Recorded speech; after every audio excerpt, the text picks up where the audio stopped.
Hey guys, welcome to the course. So in this short video, I'm gonna briefly introduce the course and talk a little bit about the fundamental ideas of returns and time value of money.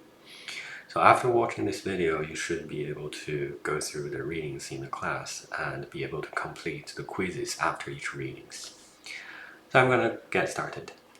So this course is called Finance Tool 1, FN Tool 1, and this course is going to introduce the fundamental methods of finance, where you're going to be equipped with necessary knowledge to understand financial concepts and be able to successfully complete future courses.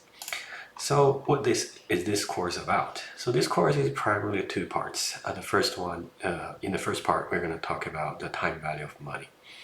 So when you're looking at a certain amount of money, you should be you may wonder that how much does your money worth maybe 5 years from today, or how a certain amount of money is going to worth 5 years from today. I don't know if you were promised this amount of money over time, but for example, if your parents tells you, okay, if you complete your college degree, I'm going to give you $100,000 to start your own business.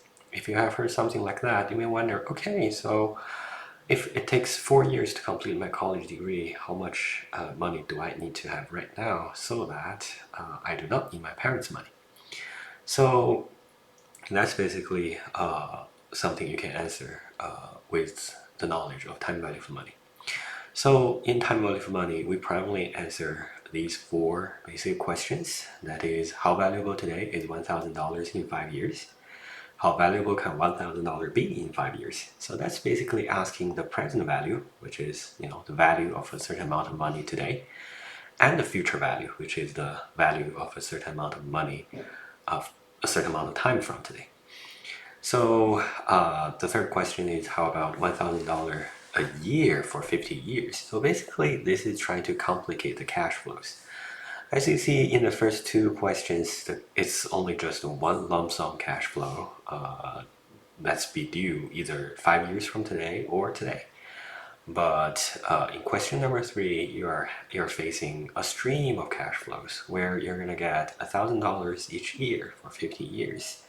So we're asking how much value does this kind of stream has? And the stream of cash flows is usually what finance people face. A financial instrument usually either promise you a stream of cash flows or requires you to pay a stream of cash flows.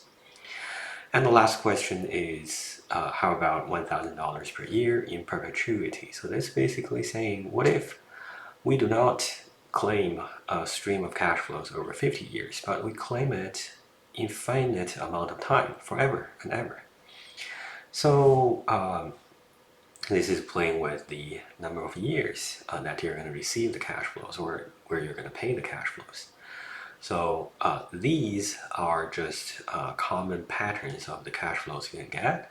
So when you combine these, you get different financial instruments. So you're going to see, we're going to give two examples. One is the bond, which is equivalent as debt.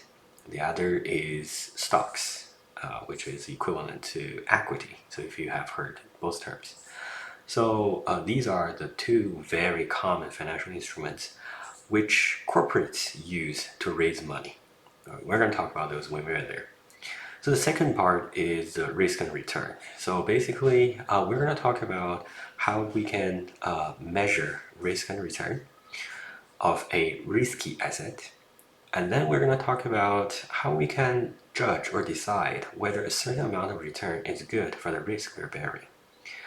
And then lastly, we're going to think about, given we know how we can estimate or decide the fair amount of return a certain level of risk is giving us, and we can decide or measure the risk of a certain instrument, let's say a bond or a stock, what's the required return should be for a corporation that's financed using bond and stock. Okay, so that's pretty much what we're gonna look at for this half semester course, 0.5 unit course. So why does this course matter? So if you're a finance major, this is basically just the fundamental methods for all the subsequent courses. If you go to your future courses like Finance 310, Finance 320, Finance 330, there's no way you skip time value of money. You always need it. It may come in different terminologies, it may come in different jargons, but it's just the same cash flow patterns that's applied in various settings. So it's gonna provide you the fundamental tools. So even though in this course it's mostly an introduction of the fundamental tools, and we're gonna try to sharpen those, but in future courses you're gonna gain more exposure to these. Okay. For if you are not a finance major, if you are from other majors, or even if you're not a business major at all, these are pretty much very important areas or very important language you should speak when you are working. If you are going to work in accounting, if you're going to work in real estate, if you're going to work in marketing or even management, the finance language is just the thing how they communicate with each other, because numbers are numbers. So after you complete this course as your first course, you should be able to understand and contribute to these aspects in your future career. Okay, so why should you as an individual care? Okay, so this course is very practical, so you're going to be able to better understand a lot of things related to finance in real life. For example, you're going to be able to better understand your student loans when you get older, when you work for a couple of years. You should be able to understand more about mortgages, your retirement planning, and what you should invest in your retirement account, 401k, IRA, or even pension funds. What's more, it can also help you understand a little bit more about whether you should pursue a graduate degree or not. From a general perspective, you're going to be able to understand more about the economics and the world around us. So if you look at the micro economy today, you're going to see that everything is bizarre. So everything is a mess, right? So, but why everything is a mess to begin with? So that's basically what finance people should be able to answer. So you're going to be able to understand why do interest rates rise or fall. So how you can form a portfolio of assets that can potentially outperform the market. And you can also look at a certain stock, let's say Tesla, whether the stock is reasonably valued or not. So we're going to only introduce the fundamental methods that's needed to answer these questions. However, this course unfortunately won't be able to put you in the context of these frameworks. Okay, so let's think a little bit about this. Let's think a little bit about this question. So you have a neighbor, your neighbor Brian is financially in trouble because we are having potential recessions in the next couple of years, and I call this the post-pandemic inflation in here. So he decides to knock on your door and ask for some help. So he proposes that you lend him $1,000 and he will promise to repay you a year later. Okay? So he will also promise that he will not only return the $1,000 you lend, but he will also pay you additional $10 for this $1,000 he borrowed as a thank you. Okay? So my first question is, how does cash move between you and Brian? So what happens to your wallet and what happens to Brian's wallet? So what we want to do is that we want to draw. We want to draw a timeline to begin. So if you look at you, so this is you. You begin with time 0, and this whole thing finishes at time 1. So at time 0, you're gonna pull 1,000 out of your pocket, right? And you're gonna give it to Brian. But a year later, you're gonna get 1,000. That's the principal, right? You lent to Brian the original amount and another 10. So in total, you have 1,000 and $10. So this is a timeline. Timeline should always help. So a lot of times we are confused about something, draw a timeline.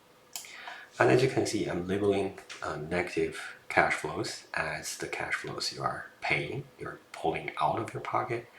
And I'm labeling positive cash flows as cash flows you are receiving, that is the cash flows you're going to get and put in your wallet. So what about Brian? So let's look at Brian. I'll just say B, R. Okay, so for Brian, it also starts with 0 and 1. But for Brian, what happens is at time 0, you're going to give Brian $1,000. So Brian has a positive $1,000. And Brian is going to give you $1,000 a year later. So whatever he does with this $1,000, he can go and buy lottery tickets and probably win $2 billion. But whenever he does it, you lend it to him and he promised he's going to repay. So he's going to repay you $1,000 a year later. And on top of that, he's going to pay you $10. Right? 10, 10. Okay? So a total of 1,010. So if you combine, if you add up the time 0 cash flows to the time 0 cash flows, and if you add up the time 1 cash flows to the time 1 cash flows, what do you get? You get 0, right? Because minus 1,000 plus 1,000 and plus 1010 and minus 1010, so you get 0 in both time points. So what does this mean? Right? What does this mean? This is basically saying the money you get, this is basically saying that the money you get is what the money Brian is going to give out, is what money Brian is going to lose.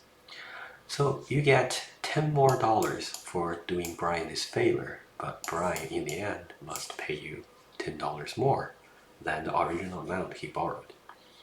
So this additional $10 is a profit for you, but it's a cost for Brian, right? So in the transaction, there's always one party and there's always the other side of the party. So usually we cannot just look at you or only look at Brian. But when we only look at you, you see the profit. But when we only look at Brian, you see the cost. The profit should be the same as the cost. Okay? The profit of you is the same as the cost of Brian. Okay? All right. So my second question is, what can you do with your $1,000 if you do not lend to Brian? So we just need to assume that you have $1,000 to begin with. Okay? So if you have $1,000 right now in your pocket, what can you do with it if you do not lend to Brian? There are multiple things you can do, right? The first one is that you can put it in a bank, right? If you put it in a bank, what's going to happen? If you put it in a bank, what's going to happen? If you put the money in a bank,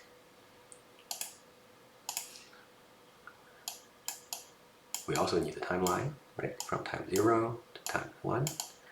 So you need to pull $1,000 out of your own pocket if you put it in the bank, because it's not your money anymore. You give it to the bank, you lend it to the bank. And in the end, a year later, the bank should at least pay you the principal and plus some interest. Okay, plus some interest. And this interest is calculated using something called an interest rate, right? So let's say the interest rate I equals to, what's the interest rate right now for 1 year? As I'm recording this video, let's just say it's 4%. So let's just say it's 4%. So for every $1,000, multiply with this 4%, which is the interest rate, it's going to give us $40. Okay, so when the interest rate is 4, if you 4%, if you put your $1,000 in the bank for a year, you're gonna get $40 in the $40 more. Okay, not just $40, but $40 more. So I'm gonna erase this, and I'm gonna change it to 40. Okay, so I'm gonna change it to 40. So in the end, in total, you get 10, 40. So here I just want to have one more word on the idea of the interest rate. So the interest rate shouldn't be a new thing. I suppose every one of you should have had similar stuff in your mathematics class in either middle school or high school, because this is a pretty important idea of percentages and multiplication. So 4% basically means for every dollar you gave to the bank will pay you 4 cents more a year later. So for every $1,000 you give to the bank, for every $100 you give to the bank is going to give you $4 more, which is 4% of $100. And for $1,000, it's the same idea. You just enlarge everything by 10 times, right? So it's going to be $1,000 times 4%. So for every dollar you get 4 cents more. For every $1,000 you got $40 more. Okay, so this is 1040. So if you compare this option with the option to lend to Brian, which one do you think you're going to pick?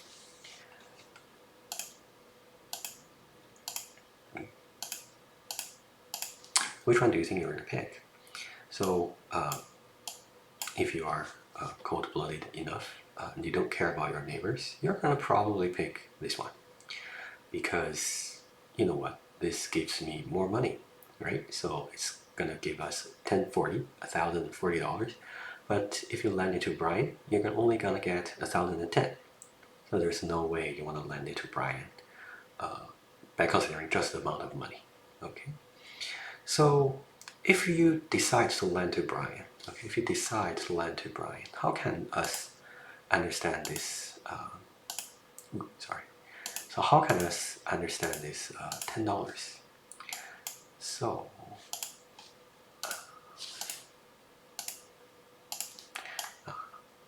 how can we understand this $10?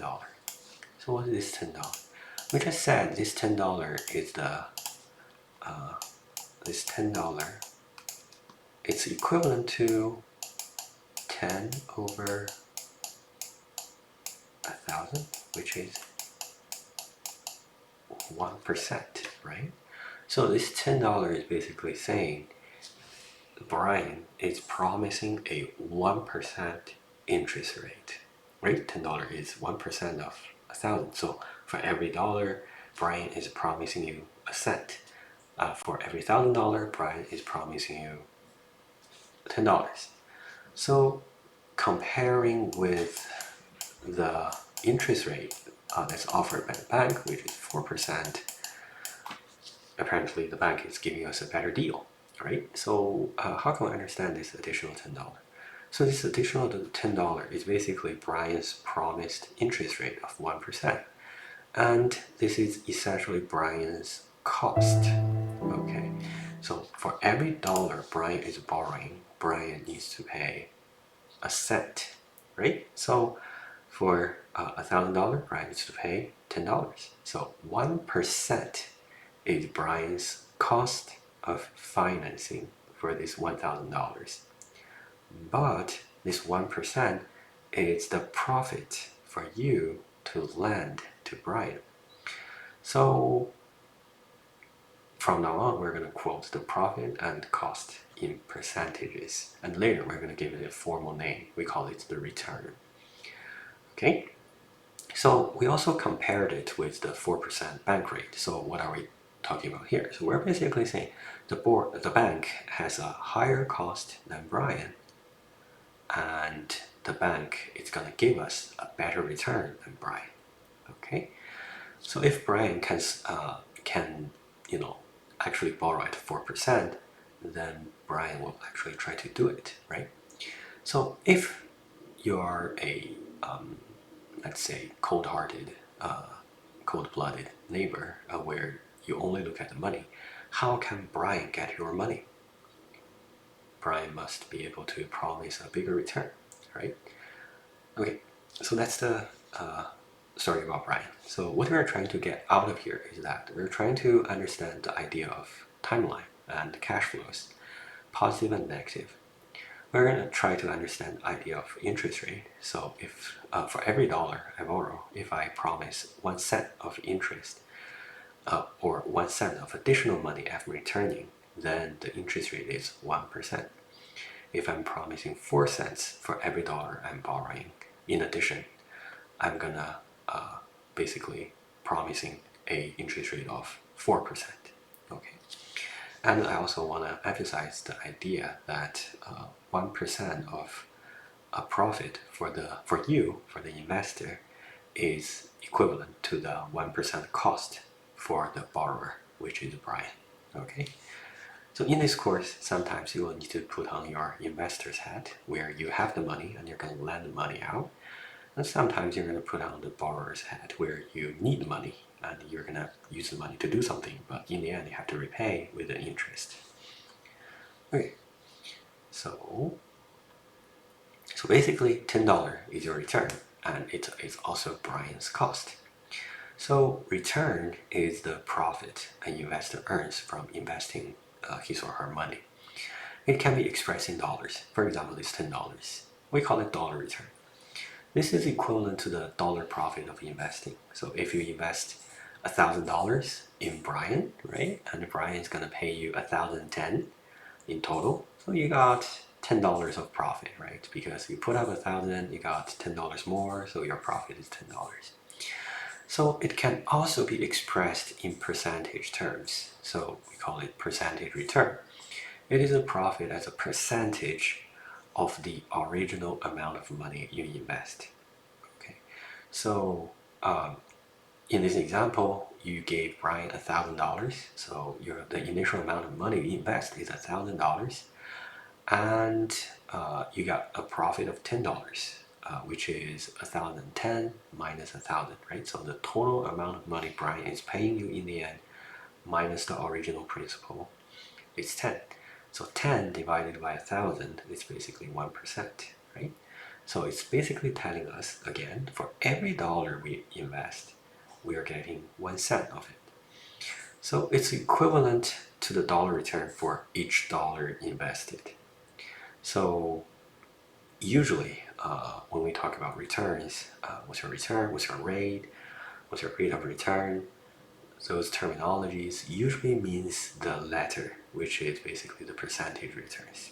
Okay, so if you invest $1, let's say if you invest $1 and receive $1.2 a year later, what's your rate of return over the year? So basically, what's your percentage return over the year? So we have a timeline, right? So at time 0, which is today, we begin with $1 invested. So we're gonna put a negative here. We're pulling this $1 out of our own pocket, so we lose it. We give it to the bank or whatever brokerage portfolio that's gonna give us 1.2 a year later. So at the end of the period, we're gonna receive $1.2. This is a total of $1 principal, right? So the principal never changes. So this is your $1 principal plus the profit of 20 cents. So the dollar return is just 1.2 minus $1. So the end of period amount of money minus the initial investment or your principal, which is 20 cents. And then the rate of return is just the dollar return divided by the initial investment. So for every dollar you invest, you get 20 cents. So your rate of return, your percentage return is 20%. So another way to get the rate of return is to actually use the end of period amount divided by the initial principal, okay, and then minus 1. So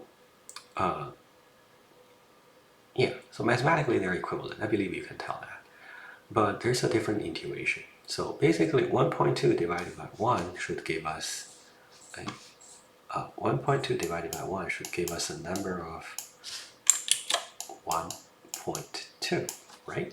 So 1.2 divided by 1 is 1.2. So what does that mean? Why this denomination? Sorry, why do we do this? Division, sorry. So what's going on here is we're trying to get that for every dollar we invest at the beginning, how much money we're going to end up with in total. So this 1.2 is basically the principal plus interest. And then we want to minus 1, which is the principal. We always minus 1 here. And we get 0.2, which is equivalent to 20%. So even if, let's say, hypothetically, we're getting from time 0 to time 1, we spend 1 and we get, let's say, 1.4 instead of 1.2. And if we want to first figure out for every dollar we invest, how much money we end up in total, we use 1.4 divided by 1, and then, which is 1.4, right? So then minus 1, and we got 0.4, right? So alternatively, let's say we're not investing for $1 anymore. Let's say we invest 2.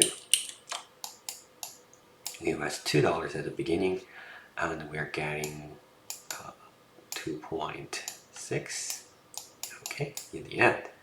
So let's also first figure out for every dollar we put in, how much total money we're going to get, that is principal plus interest, we're going to get in the end. It's going to be 2.6 divided by 2, right, which is 1.3. Then we minus 1 to get 0.3, which is 30%. So this is saying for every dollar we invest, we get 30 cents. For $2 we invest, we got 60 cents. So in total, we got 2.6 cents. $2.6. So for every dollar we invest, this 1.3 is basically principal plus interest. So for every dollar we invest, we got $1.3. For every $2 we invest, we got $2.6. Okay, so either way, you can understand. You can try to figure this out. You can, put an intuition or give an intuition to what you're trying to calculate. So a question is, can the rate of return be negative? Apparently yes, right? So for example, in this case, we begin with $1, but we end up with 0.8, right? We end up with 0.8. So what's the rate of return? How can we calculate the rate of return? So there are two ways. The rate of return can be 0.8 minus 1. This is calculating the dollar profit, right? Divided by 1. So this is negative 0.2 divided by 1, which is 0.2. Okay, so which is 20%. And for the other one, the other way is that we can use the 0.8 divided by 1, right? So this is calculating, again, for every dollar we invest, in total how much money we're going to get in the end. So then minus 1, we also get minus 0.2. Sorry, this is minus, okay, minus.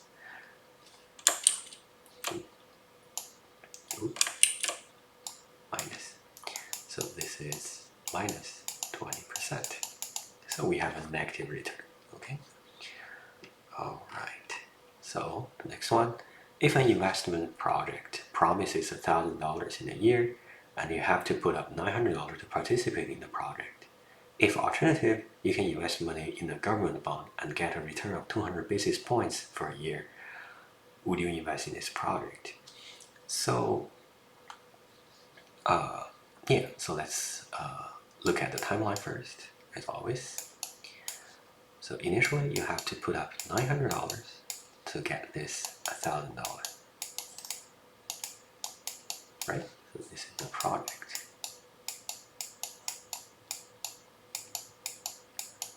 Okay, so this is the product. In the product, you put up $900 out of your own pocket, and in the end, you receive $1,000.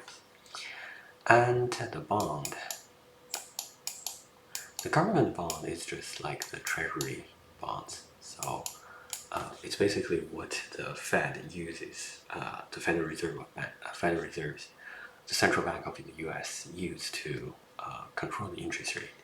So if you invest in the bond, you have to also put up money, $900. So the question is, how much money are you going to get in the end, right? So of course you're going to get at least your principal back. Okay, so let's put the $900 down first, and this is saying you're going to get a return of 200 basis points. So what does that mean? So 200 basis points basically means 2%. So for 1 basis point, it's a percent of a percent. Okay, so for every basis point, one is 1% of a percent. So for you to get 1%, you need 100 basis points, right? So 200 basis points is 2%. So if I need 2%, if I get 2% of return, my interest will be my principal times 0.02, so which is 2%, right?